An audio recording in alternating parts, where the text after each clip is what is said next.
প্রিয় দর্শক আসসালামু আলাইকুম everyone, welcome back to my Tamanna cooking channel. সবাই কেমন আছেন? আশা করছি আল্লাহর রহমতে অনেক ভালো আছেন। আমি আলহামদুলিল্লাহ অনেক ভালো আছি। আজকে আমি আপনাদের সামনে হাজির হয়েছি কলিজা আলু ভুনার রেসিপি নিয়ে। তো এটি আমি খুব সহজভাবে খুব সিম্পলভাবে আপনাদেরকে করে দেখাবো। ভিডিওটি না দেখলে বুঝতে পারবেন না। তো এটি খেতেও অনেক মজার হয়। তো চলুন শুরু করা যাক। প্রথমে আমি কলিজা নিয়ে নিয়েছি 400 গ্রাম। কলিজাগুলো আমি কেমনভাবে পরিষ্কার করেছি সেটা আমার চ্যানেলে গিয়ে আরেকটা ভিডিও আছে, কলিজা ভুনার ভিডিও, সেটি দেখে নেবেন। আমি সেটাতেই শেয়ার করেছি যে কলিজা কেমন করে পরিষ্কার করতে হয়। তবুও আমি বলে দিচ্ছি, আমি গরম জল দিয়ে 2 থেকে 3 মিনিট কলিজাগুলোকে হাই হিটে ফুটিয়ে পরিষ্কার করে ধুয়ে নিয়েছি। তারপর আমি একটি কড়াইয়ে কলিজাগুলো সব ঢেলে দেব।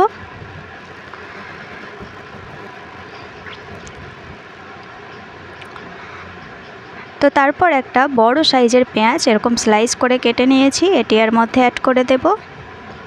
এবার আমি আধা কাপের মতো আদা রসুনের পেস্ট করে নিয়েছি, এটিও আমি এর মধ্যে অ্যাড করে দেব। তারপর একটা বড় সাইজের টমেটো আমি এরকম কুচি করে নিয়েছি, এটি অ্যাড করে দেব। তারপর দেবো 1 টেবিল স্পুন ধনিয়া গুঁড়া, 1/4 টিস্পুন জিরে গুঁড়া, 1/4 টিস্পুন হলুদের গুঁড়া, 1/4 টিস্পুন লাল লঙ্কার গুঁড়া, ঝালটা অবশ্যই বুঝে নেবেন। তারপর দিয়ে দিয়েছি স্বাদ মতো নুন। এবার দিয়ে দিয়েছি 1/4 কাপ সরিষার তেল। আপনারা এখানে যে কোনো তেল ইউজ করে নিতে পারেন, সরিষার তেল দিলে অনেক মজার হয়। এবার আমি কিছু গরম মশলা গোটা অ্যাড করে দিয়েছি, আপনাদের হাতের কাছে যেগুলোই থাকবে সেগুলো অ্যাড করে নেবেন। তারপর দিয়ে দিয়েছি একটা তেজপাতা। এবার দিয়ে দিয়েছি 1/4 টিস্পুন গোটা জিরে। তারপর অ্যাড করতে হবে জল। আমি 1 কাপ জল অ্যাড করে দিয়েছি, মানে 250 গ্রাম। আবারও একটু জল অ্যাড করে দিয়েছি 75 ml মতো। এবার একটা হাতার সাহায্যে ভালো করে মিক্স করে নিতে হবে। তো এই প্রসেসে যদি রান্না করেন এটি খেতেও অনেক মজার হয়। তো ভিডিওটি না টেনে পুরোটাই দেখার চেষ্টা করুন। আমি অনেক সিম্পল পদ্ধতিতে আপনাদেরকে রান্নাটা করে দেখাবো।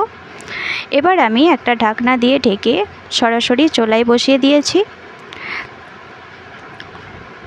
তারপর মিডিয়াম টু লোয়ে রেখে আমি 12 থেকে 10 মিনিট হতে দেব। আর এদিকে আমি আলু কেটে নিয়েছি এরকম সাইজ করে ততক্ষণ। আর একটা বড় সাইজের পেঁয়াজ এরকম স্লাইস করে কেটে নিয়েছি। এবার পেঁয়াজগুলোকে এরকমভাবে ছাড়িয়ে নিতে হবে, একে অপরের সাথে যে জোবা লেগে থাকে সেটা ছাড়িয়ে নিতে হবে। দেখুন আমি সবগুলোই এরকম ঝুরঝুরে করে ছাড়িয়ে নিয়েছি। এবার অন্য একটি চুলায় আমি ফ্রাই প্যান বসিয়ে দিয়েছি বেশ কিছুটা পরিমাণে সরিষার তেল। এবার আমি পেঁয়াজগুলোকে ফ্রাই করে নেব। হাই হিটে পেঁয়াজগুলোকে ফ্রাই করে নেব যতক্ষণ না পেঁয়াজের কালার চেঞ্জ হয়ে আসছে।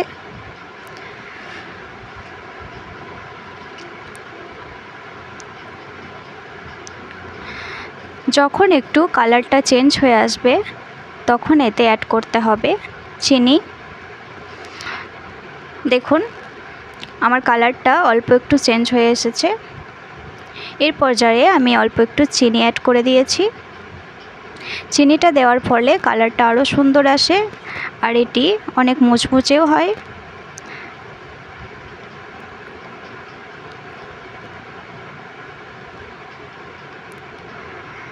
তো দেখুন হয়ে গেল আমার পেঁয়াজ বেরেস্তা। এবার আমি এটিকে তুলে নেব তেল ঝরিয়ে।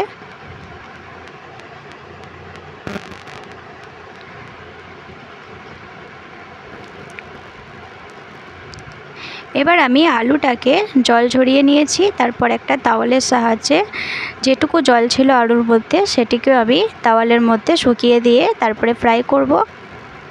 তো হাই হিটে আমি আলুটাকেও ফ্রাই করে নিয়েছি যতক্ষণ না আলুর কালার চেঞ্জ হয়ে আসছে। তো দেখুন আলুর কালারটা কিন্তু চেঞ্জ হয়ে এসেছে। এই পর্যায়ে কিন্তু আমি আলুটাকে তুলে নেব গ্যাসের ফ্লেমটা অফ করে।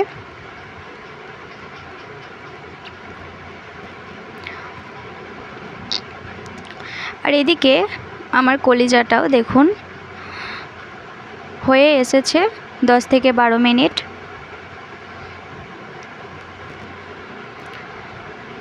তো কলিজার যেই এক্সট্রা যেটা জল আছে সেটিকে আমি হাই হিটে জলটিকে পুরোপুরি শুকনা করে দেব। তারপর আমি এটির মধ্যে অ্যাড করব দই। তো আগে থেকে আমি আধা কাপের মতো টক দই ফেটিয়ে রেখেছিলাম, এটি আমি কলিজার মধ্যে অ্যাড করে দেব।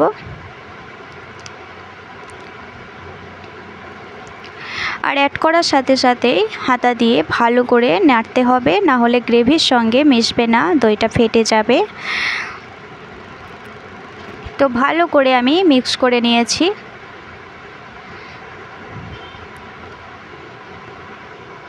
তারপর এটির মধ্যে অ্যাড করব কাঁচা লঙ্কা, 4টের মতো কাঁচা লঙ্কা আমি অর্ধেক করে নিয়েছি। এবার ঢাকনা দিয়ে আঁচটা মিডিয়ামে রেখে আমি 2 থেকে 3 মিনিট হতে দেব। তো দেখুন দইয়ের কাঁচা গন্ধটা কিন্তু চলে গেছে।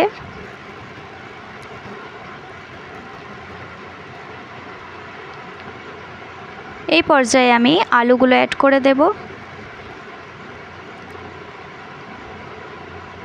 তারপর আলুগুলোকে ভালো করে কলিজার সঙ্গে মিক্স করে নিতে হবে।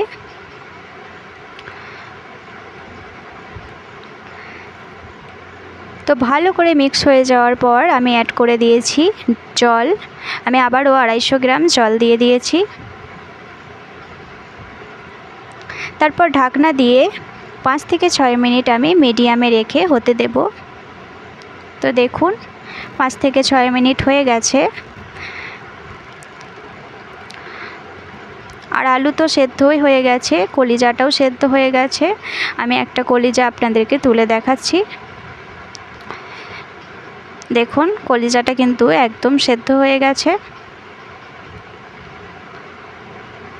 এবার আমি যে আগে থেকে পেঁয়াজের বেরেস্তা করে রেখেছিলাম সেটি এর মধ্যে দিয়ে দেব।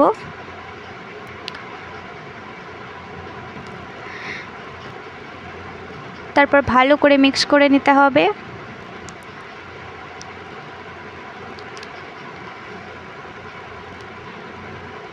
এবার ওপর থেকে কিছুটা ধনিয়া পাতা কুচিয়ে ছিটিয়ে দিলেই হয়ে গেল আমার রান্নাটি একদম রেডি। তো এইভাবে যদি রান্নাটা করেন অনেক মজার হয় খেতে। তো আমি অনেক সিম্পলভাবে আপনাদেরকে করে দেখালাম। এবার আমি আপনাদেরকে পরিবেশন করে দেখাবো যে রান্নাটি কেমন হয়েছে। তো দেখুন রান্নাটি কতটা সুন্দর হয়েছে। আমার চ্যানেলে যারা নতুন তারা অবশ্যই সাবস্ক্রাইব করে দেবেন, আর ভালো লাগলে একটি লাইক অবশ্যই করে দেবেন, আর কমেন্টের মাধ্যমে জানাবেন যে রান্নাটি আমার কেমন লেগেছে। আশা করছি ভালো লেগেছে। যারা যেখান থেকে ভিডিও দেখছেন তাদেরকে অনেক ধন্যবাদ জানাই। ভালো থাকবেন।